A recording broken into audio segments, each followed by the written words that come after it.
అమ్మా ఆకలేస్తుంది అన్నం పెట్టు సరేరా, ముందు నేను చెప్పేది విను. అని తండ్రి చెప్పింది మొత్తం తనకి చెప్తుంది.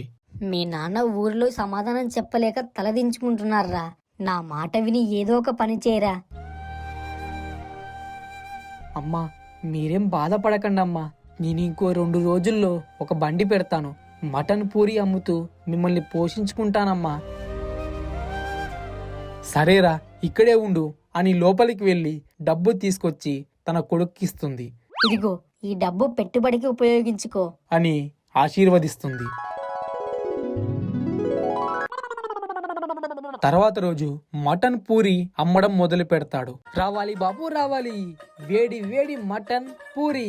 రోజు ఉదయం పూట ఇడ్లీ సాంబార్ దోశ ఎవరైనా తింటారు, ఒక్కసారి ఈ మటన్ పూరి తినండి, ప్లేట్ 50 రూపాయలు మాత్రమే అని వ్యాపారం మొదలు పెడతాడు. ఊరిలో అందరికీ ఆ మటన్ పూరి కొత్తగా కనిపించడంతో అందరూ అక్కడికి వెళ్లి తినడం మొదలు పెడతారు.